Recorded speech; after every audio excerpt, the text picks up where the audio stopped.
Welcome back to the channel. Today we're not talking about dreamy destinations or Instagrammable spots. Instead, we're diving into the realities of global politics, specifically 10 countries where traveling with an American passport is anything but simple. This isn't about fear, but about awareness and understanding the headlines behind travel advisories. The smartest traveler isn't just well-traveled, they're well-informed. So, grab your favorite drink and let's unpack the complexities of travel in 2024. These are places where being American is more than just a nationality, it's a political statement. Let's get started. Let's kick things off with a country shrouded in mystery and intrigue, North Korea. It's often described as the ultimate forbidden destination, a place that sparks curiosity and raises countless questions. The US government takes a firm stance, banning its citizens from traveling to this isolated nation. The reasons are complex and deeply rooted in history. Forget about packing your bags and dreaming of adventure. Your passport simply won't get you in. The door is firmly closed for American travelers. Why this extreme measure? What makes North Korea such a no-go zone? It all boils down to decades of unresolved tension, a legacy of conflict that continues to shape the relationship between North Korea and the United States. The absence of diplomatic ties further complicates matters, creating a void in communication and understanding. There's also a troubling history of Americans being detained, sometimes for seemingly minor infractions, or even based on fabricated accusations. This creates a climate of fear and uncertainty. Remember the tragic case of Otto Warmbier? His story serves as a stark and heartbreaking warning about the potential dangers of traveling to North Korea. It's a reminder of the very real risks involved. So be wary of any tour company claiming they can circumvent these restrictions and get you into the country.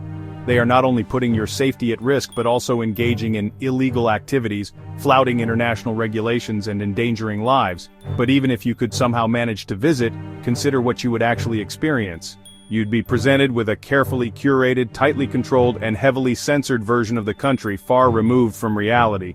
You wouldn't be a genuine traveler exploring and discovering. Instead, you'd essentially become a prop in their carefully constructed narrative, a pawn in a political game. True travel is about fostering authentic connections, engaging with local cultures, and experiencing the world in a meaningful way.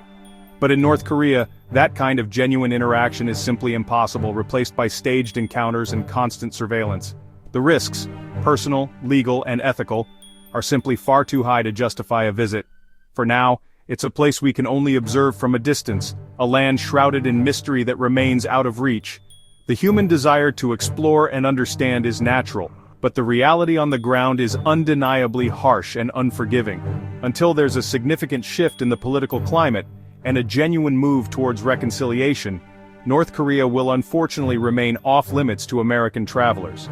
The country's rich history and the resilience of its people certainly deserve our understanding and respect, but not at the expense of your personal safety and well-being. For American citizens, North Korea represents the ultimate do-not-enter zone, a place where the risks far outweigh any potential rewards. Sometimes the most meaningful and responsible journeys are the ones we consciously choose not to take, respecting boundaries and prioritizing safety.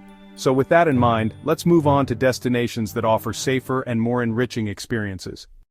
Next, Iran, a land of ancient wonders and legendary hospitality. But for Americans, visiting is a bureaucratic maze. No independent travel allowed. You must join a government-approved tour with every move monitored. Getting a visa is tough, and even if you succeed, the risk of detention is real. The US and Iran haven't had diplomatic relations since 1980. Americans have been arrested on dubious charges, often used as political pawns. The warmth of the Iranian people stands in stark contrast to the government's stance. The State Department's advisory is clear: do not travel. Your passport defines you before you even say hello. Iran remains a beautiful, complicated dream, one best explored through stories, not a plane ticket. Sometimes admiration means respecting boundaries. On to the next. Syria, once a jewel of the Middle East, a land of vibrant culture and ancient history, a cradle of civilization that captivated the world with its beauty and charm. But now, tragically, it is devastated by over a decade of relentless war, leaving scars that run deep within its cities and its people.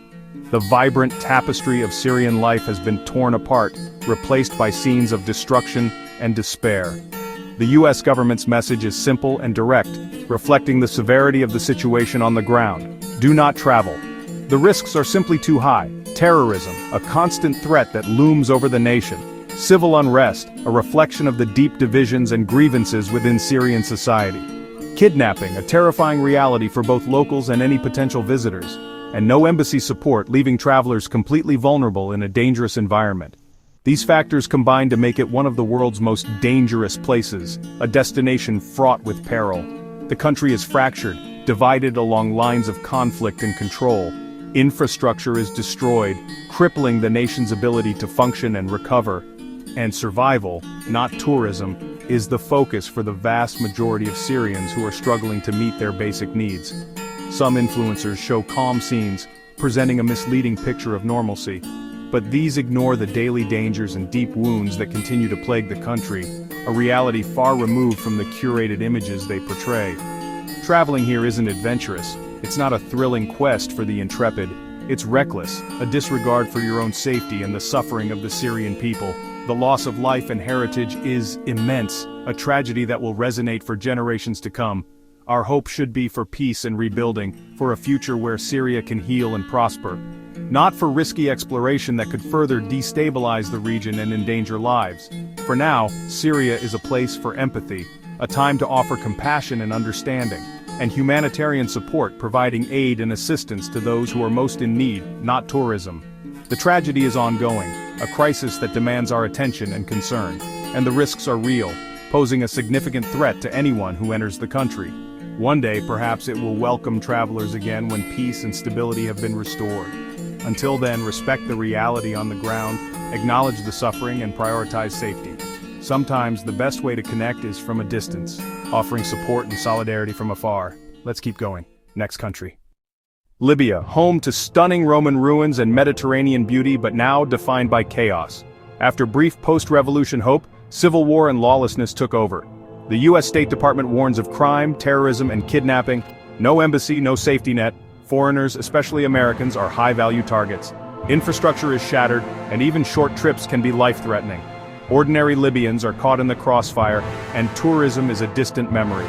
The country's treasures are at risk, but safety must come first. Until peace and stability return, Libya is off the map for travelers. Sometimes the most responsible choice is to stay away. Let's continue. Yemen, ancient cities, breathtaking landscapes, and a humanitarian crisis of staggering proportions. Years of war have left the country devastated with famine, disease, and destruction everywhere. The U.S. advisory is unequivocal: do not travel. Kidnapping, terrorism, and no embassy support make it extremely dangerous for Americans. The infrastructure is gone, and even basic needs are scarce. Tourism is impossible, survival is the priority. Yemen's people deserve peace, not curious visitors. Our focus should be on humanitarian aid, not adventure. One day, Yemen's wonders may be accessible again.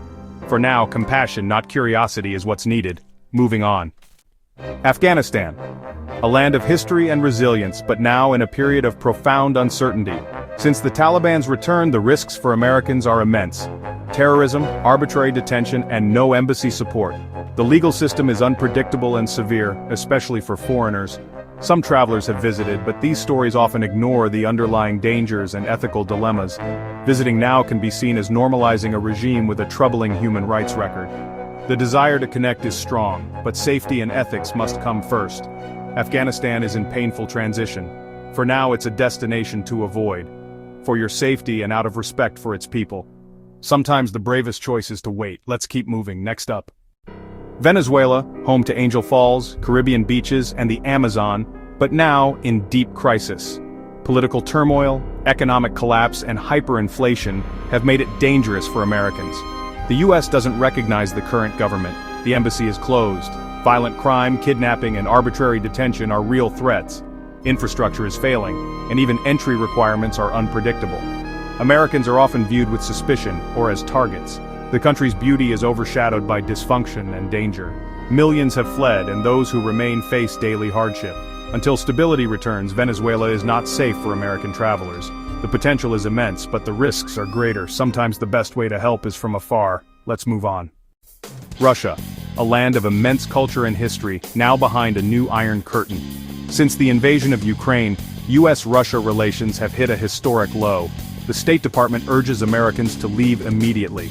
Risks include wrongful detention, harassment, and limited embassy help. Americans have been arrested and used as political pawns. travel logistics are a nightmare. Closed airspace, unusable bank cards, and increasing isolation.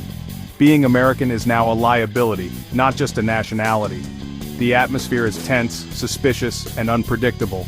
Russia's rich culture remains, but it's out of reach for now. The hope is for peace and renewed dialogue, but that day is distant. Sometimes, history repeats itself in new ways. Let's continue. Somalia, once a trading hub, now synonymous with instability. Decades of civil war and terrorism have left the country fractured and dangerous. The US warns of kidnapping, violence, and no reliable support. Al-Shabaab controls large areas, and security is nearly non-existent. Some visit Somaliland, but risks remain high and no consular help is available. Tourism infrastructure is absent. Safety is not guaranteed anywhere. The Somali people show resilience, but rebuilding is slow and perilous. For now, Somalia is not a destination for travelers. Support peace efforts from afar. Sometimes the best way to help is not to go. Cuba, a captivating island nation just 90 miles from Florida, a mere stone's throw across the ocean. Yet, despite the close proximity, it feels worlds apart, a different reality altogether. American tourism is technically illegal, a situation stemming from decades of complex political relations. Travel must fit into specific, approved categories, adhering to strict guidelines and regulations. You can't just relax at a resort. That's not the purpose of authorized travel. Instead, you need a full itinerary supporting local people, fostering genuine connections and benefiting the Cuban community directly, not the state. The rules are confusing and change often, a shifting landscape of regulations that can be difficult to navigate. This creates uncertainty and requires careful planning and constant vigilance.